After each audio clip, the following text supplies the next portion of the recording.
Hey y'all, welcome back. Today we're checking out 5 historical things you might not know about Liverpool. Hey y'all, this is me from a couple days after I recorded this video, but I just want to say since I recorded this reaction to this video, that tragedy in Liverpool happened. Somebody drove a van into a crowd of people after a football game. Just want you to know my heart goes out to y'all.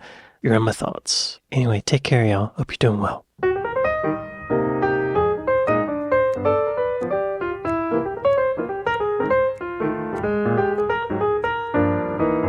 Hi guys, and welcome to a video about Liverpool, one of the most exciting, diverse, artistic and dynamic cities in the UK. Now historically, of course, it's associated with big ships, gorgeous architecture, football in glory and something about famous musicians. Now there are loads of cool historical facts about Liverpool which you might not actually know. For example, did you know that it's a city built... Y'all be sure to go to Be Here Now and like and subscribe. Did I know what? Facts about Liverpool which you might not actually know. For example, did you know that it's a city built on 7 hills, just like Rome? That it was home to the world's first overhead electric railway, Britain's first public washhouses. It has more Grade 1 and Grade 2 listed buildings than anywhere else outside of London. I don't know what that means. It was also the birthplace of one of the first people in the world to undergo gender reassignment surgery, the model and actress April Ashley, who became an icon the world over. Okay. But here are 5 more which I'm going to delve into a little deeper, and hopefully you won't know them already. What's a Grade 1 building? I don't know what that means. Is that like a historical designation? In the United Kingdom, a listed building is a structure of particular architectural or historic interest deserving of special protection. Okay, so it's got some notable buildings. Number 1, the Hitlers. Yes. Hang on. The Hitlers lived in Liverpool?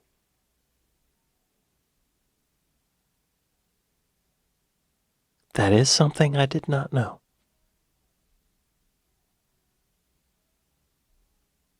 That is very interesting.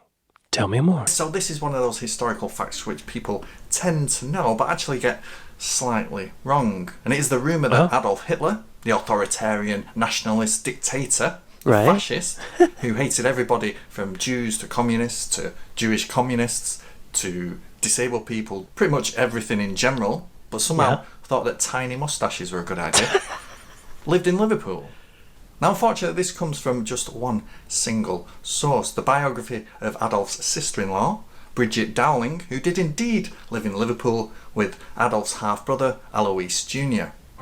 Now Alois Hitler Jr. never really looked kindly on his mother-in-law, Adolf's mother, and left his native Austria at the age of just 14, eventually settling in Ireland and became a waiter. There he met Bridget and the couple eloped to England, eventually settling in Liverpool. Okay. They lived in a small flat at 102 Upper Stanhope Street, where they had a little boy named William Patrick Hitler on the 12th of March 1911. Now while this is actually fascinating enough, Bridget did note in her memoir that in 1912 a young Adolf actually came to visit, staying with them several months. In the years just before the outbreak of the First World War, Adolf was an out-of-work artist who had struggled to establish himself in Austria and was possibly attracted to Liverpool because of its healthy artistic scene. In her memoir, Bridget claimed that Adolf had no friends, no job, and just spent his days wandering the streets of Liverpool. But Bridget actually wrote her memoir at the outbreak of World War II, and it's claimed by some that she was just kind of cashing in on his infamy, claiming she knew him better than she did. On the other hand, little is known about what Adolf was actually doing with his life in that period, and there are a handful of personal stories from Liverpudlians today who had relatives claiming they had actually met him. So the Adolf in Liverpool story is quite unresolved and probably always will be. But probably more interesting than that is the fact that a young William Patrick was actually born in Liverpool. His dad Alois eventually abandoning the family to go gambling in Europe and then subsequently married somebody else. What did he say was his address? 102 Upper Stanhope Street. Shall we order? Interesting. Where is it? Where is it? I think it's here. I guess this is it here? Well, I don't know if this is the same building, but if it is, no wonder he was depressed. Right? Let's see. Let's get directions from Paul McCartney's childhood house. Whoa, it's a 13-minute drive. It's an hour and a half walk. Whoa, that's a long walk. 4 miles. Okay. Yeah. Wow. The Adolf in Liverpool story is quite unresolved and probably always will be. But probably more interesting than that is the fact that a young William Patrick was actually born in Liverpool. His dad Alois eventually abandoning the family to go gambling in Europe and then subsequently married somebody else. Good call, Alois. William did move to Germany when Adolf came to power and worked for a few years trying to take advantage of that relationship. But he soon became disillusioned and turned against him. He was invited to the United States, where he became a citizen and eventually joined the Navy. What? He were, of course, at war with his uncle. Wow. After the war, he settled in the US, changed his name to William Stewart Houston, and married. Bridget moved there too. So there you go, a Hitler born in Liverpool, and the possibility that Adolf Hitler was walking the streets. That's too. wild. Now that's a hell of a heavy start to this video, isn't it? Yeah. Wow. The local accent is an international concoction like no other. Perhaps the most distinguishing thing about Liverpool isn't its stories, but how those stories are told. The local accent is very distinctive and known as Scouse. Perhaps the unusual thing about it is that it doesn't resemble any of the other accents in the area, from Lancashire to Cheshire to Welsh. From my perspective, it very much does resemble those. Now that's because Liverpool's history is always outward looking. As a major port city from the 18th century, it always received plenty of sailors, ships and eventually settlers from places like Scotland, Wales, Ireland and Scandinavia. And a lot of the sailors would bring records from America, right? So that great mishmash of accented English and specific dialects slowly morphed into what you would commonly associate with modern Liverpudlian today. Interesting. In fact, the word scouse is thought to derive from Scandinavian words lapskaus, lapskosh, and lapskov. I thought it came from, like, seafood soup that they used to eat. All being the name of a stew commonly eaten by sailors. Okay. Now, like most things Liverpool, the Scouse accent was thrust into the world in the 1960s with the coming of the Beatles. But being from the south of the city, they had more of a rolling, lolling kind of Liverpool accent. This kind of California, Liverpool, and Paul McCartney kind of accent. California? They do kind of swallow their words like a Californian. A Californian. California. Hey man, from California. Let's go down to the shore. We don't call it the shore, we call it the beach, bro. Right, bro. Let's go to the beach. Let's go to Santa Monica. Santa Monica. Malibu. Malibu. Silver Lake. Los Angeles. Bakersfield. Newport Beach. I'm from... So, you take a British accent like... I can't do it very well, a British accent, and you start swallowing it like a Californian. I see what he means. This is a revelation. I can't do it, but I see what he means. Of California, Liverpool, and Paul McCartney kind of accent. That's good. But being mostly from the south of the city, they had more of a rolling, lolling kind of Scouse accent, which has much more of a Lancashire influence about it.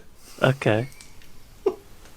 That's Whereas very for good. the north and centre of the city, the more nasal, sharper Scouse accent is king.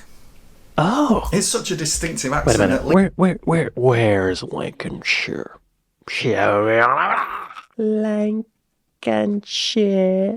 Lancashire. Oh. Really? No. That's not what I'm looking for. Lincolnshire.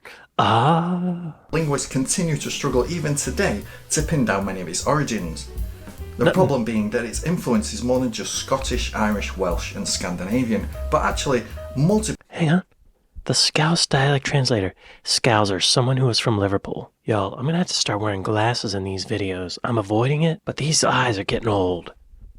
Scouse meets stew. Aye, not fair.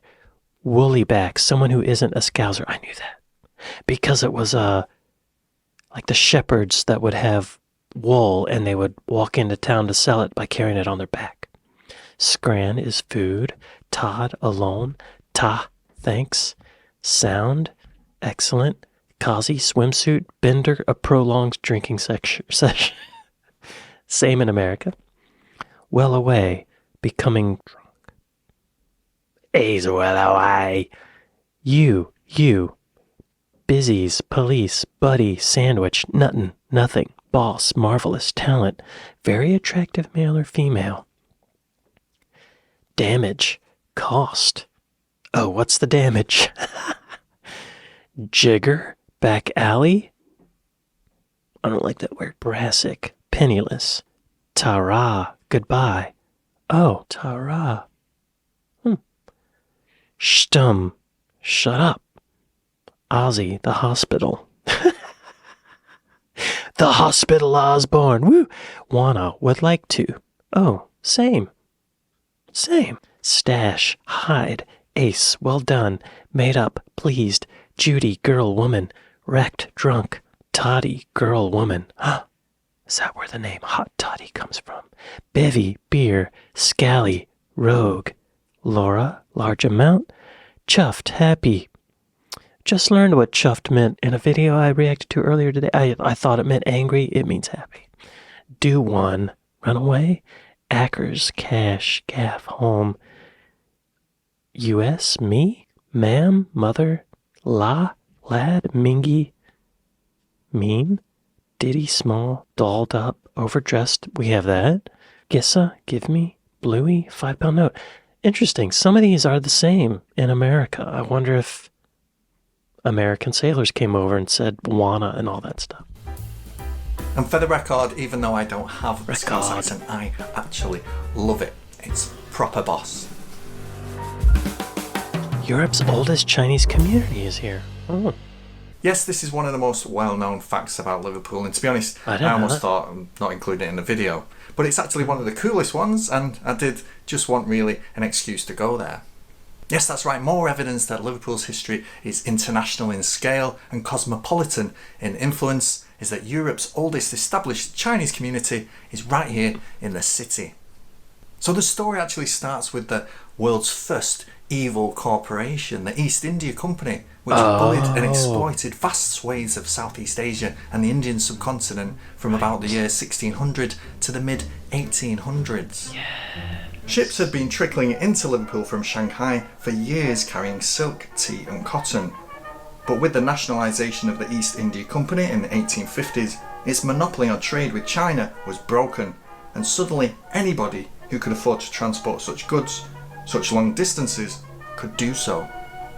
Trade was so plentiful with China that it became advantageous for Chinese people to actually settle in the city, and the first immigrants began to settle around the Pitt Street, Frederick Street area, which is a short walk to the docks. The Hull Shipping Company set up boarding houses in this area, and so many of the newcomers not only set up their own businesses linked to imports and exports. What's that in the back? And so is that a balloon? Wow. Many of the newcomers not only set up their own businesses linked to imports and exports, but shops and cafes selling things that they missed from home. By the middle of the 20th century, the number of Liverpudlians with Chinese ancestry was several thousand strong, many of whom had played a vital role in World War I and World War II with the British Merchant Navy. Today, Chinatown's main street is Nelson Street, where this huge arch stands, the biggest outside China and gifted to the city by Shanghai in 1999 to provide protection and good fortune. Wow.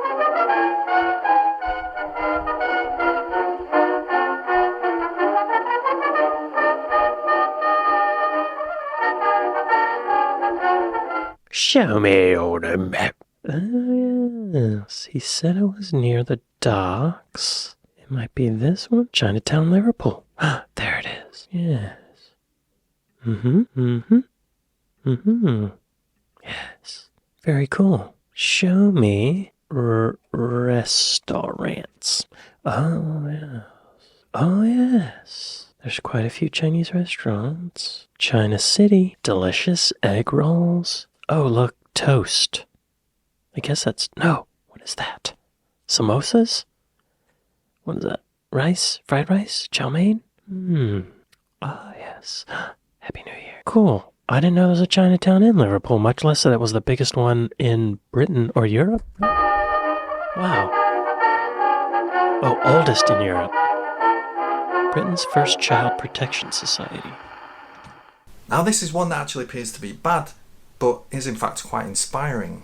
So one of the sad consequences of industrialisation in Britain, of course, was the rapid spreading of disease, poverty and child exploitation, especially by the mid-1800s. Despite being such a thriving port and a vital economic gateway to the world for the British Empire, the city had the country's highest rate of infant mortality. The music playing is the music that plays all the time in the Stanley Kubrick film oh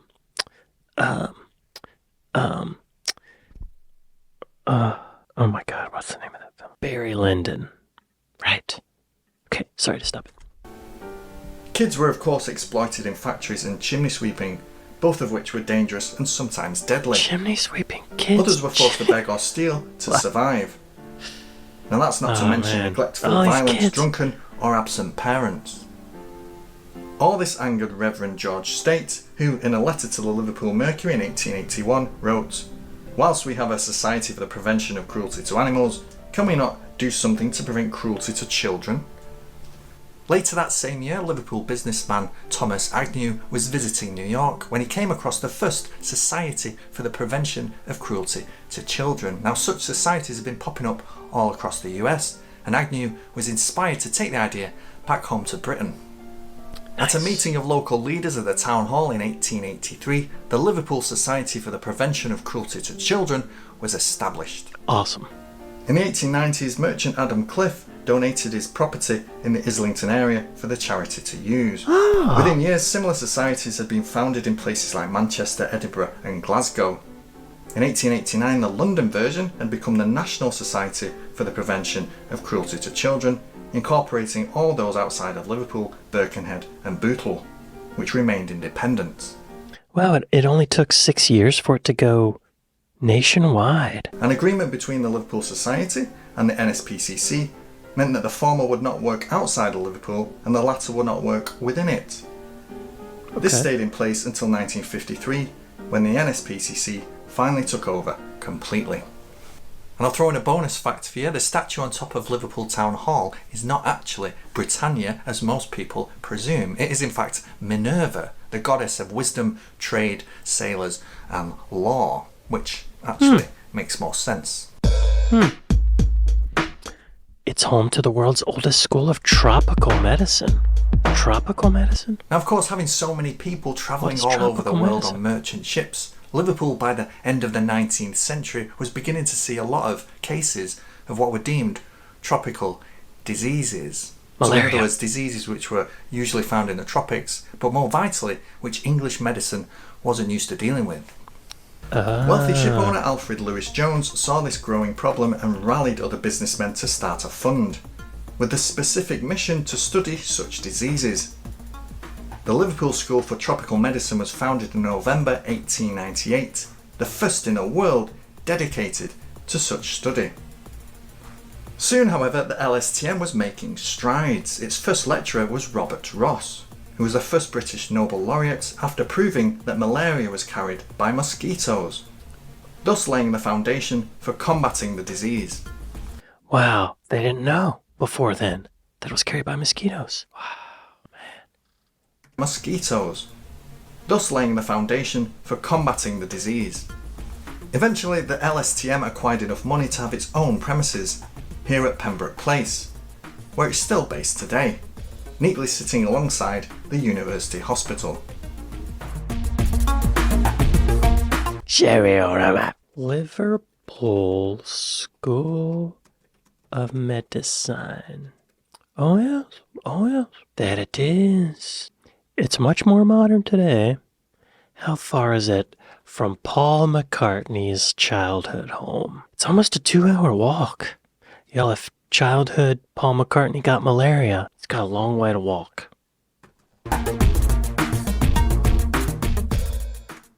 So there you go, 5 historical facts about Liverpool, which you might not have actually known, but probably Didn't know any of them, I don't think. No. But as no. you can tell, I'm not from Liverpool, but I love it so much that I'm going to throw in an extra bonus fact just for you. Okay. People only started caring about the liverbird in the 20th century. What's a liverbird? The great and glorious symbol of Liverpool, the liverbird, has its own bizarre history. When the borough received its royal approval in the 13th century, it drew its first common seal, upon which was a rather ambiguous bird. Eventually, all meaning of the bird was forgotten and it began to take on a life of its own. You can see from this 18th century town arms you've actually got 3 birds surrounding the gods Neptune and Triton. And they kind of look like cormorants, which are quite common in the region. They do. But some historians have speculated they're actually birds called levers, coming from German-Dutch words for what is a spoonbill. Okay. And the thing is, nobody really cared, to be honest. I mean, how many other cities really think about what's on their coat of arms?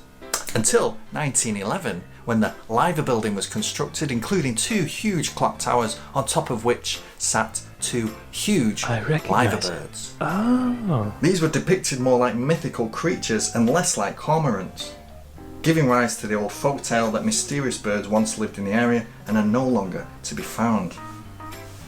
And as anyone in Liverpool can tell you, the 2 atop the Liver building are called Bella and Bertie. The female Bella faces outwards to sea, keeping a watchful eye on anyone venturing out into the great unknown, while the male Bertie faces the city, keeping a watchful eye on anyone venturing into the pubs. And that's it. What does it do if it sees something going on? It just sits there and watches, right? I wonder why it's not called Liverpool. Yeah. There it is. Oh, it's a mythical creature. Okay. King John founded the borough of Liverpool by royal charter in 1207. The borough's second chapter, granted by Henry III in 1229, gave the townspeople the right to form a guild with the privileges that this came with, including the right to use a common seal. Hence the liverbird. Wow, why isn't it called liverbird? Why isn't it called Liverpool? Thanks very much for watching. If you're ever in Liverpool, maybe you'll find something quirky on a street corner and you can let me know about it. Leave a comment below. Any cool little facts about Liverpool which I haven't already mentioned. But for now, that's it. From me, goodbye and ta-ra.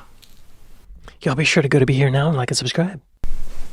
Now, like most things, Liverpool, the Scouse accent was thrust onto the world stage in the 1960s with the coming of the Beatles. But being from the south of the city, they had more of a kind of rolling, lolling kind of accent.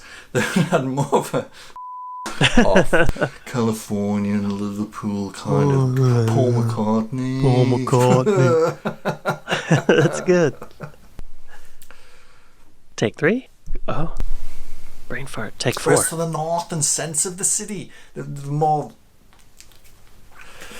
You could do it. Whereas to the north and sense of... I don't know why I keep doing that. The north! Whereas to the north and scent of the city.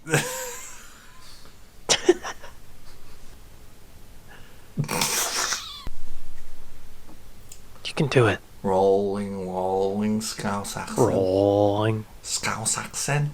Scouse. Scouse accent. I can only do it when I'm not on camera. Alright, lad.